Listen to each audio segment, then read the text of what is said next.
Soya scattered her father's ashes into the sea. Her father's death was a huge blow to Soya. Ever since she was young, her father loved and encouraged her. No matter if Soya was happy or sad, her father would always be by her side. Soya went upstairs and cried her heart out with her father's love. Meanwhile, Butler Kim was finally relieved on President Park's side. If Soo-jun died, no one would know the truth that Soya was the biological daughter of the lady. Just in case, President Park still asked Butler Kim to find the child's clothes in Soo-jun's hands and destroy them. She must never find out what happened to her daughter all those years ago. Butler Kim took advantage of the funeral to sneak into the house. No matter how hard he looked, he couldn't find the dress. What he didn't know was that Soya had found it earlier and was holding it in her hands. That night, the police came to Soya's house to investigate the circumstances of Soo-jun's accident. Soya then painfully revealed the truth that it was because of her that her father had an accident. Her adoptive mother was furious. She already hated Soya. Her adoptive mother immediately wanted to kick Soya out, and told the other children that Soya was their father's murderer. The sensible Soya knew that she could not leave the family now. However,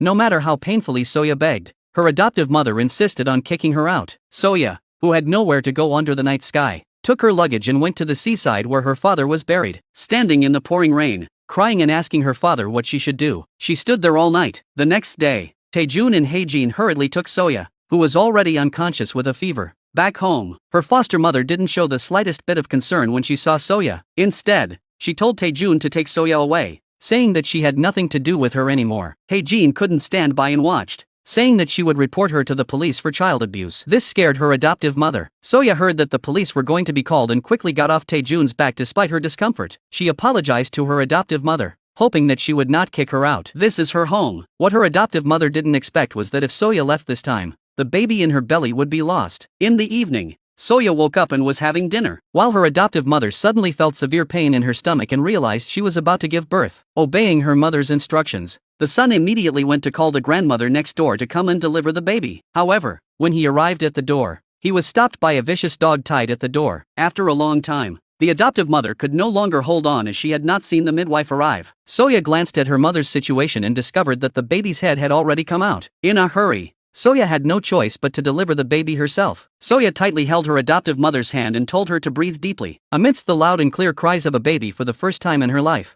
the adoptive mother successfully gave birth to a healthy baby girl. Soya held the baby in her arms and couldn't stop loving it. The sensible girl even turned her grief into motivation at this time, telling her adoptive mother, "Although we have lost our father, heaven has allowed our family to have another member." Dad once said that the only real family is the one that has experienced sadness, grief and hunger together. I will raise this younger sister well on behalf of Dad. However, heaven did not pity Soya's family, because the ambitious Chairman Park has always wanted to acquire Grandpa Hae-jin's shipyard. He played some tricks behind his back and tricked Grandpa Hae-jin. Not only did Chairman Park own the shipyard, but he also owned the village near the shipyard, and Soya's family lives in this village. Now, in order to expand his business, Chairman Park has asked Butler Kim to lead a team to forcibly demolish the village.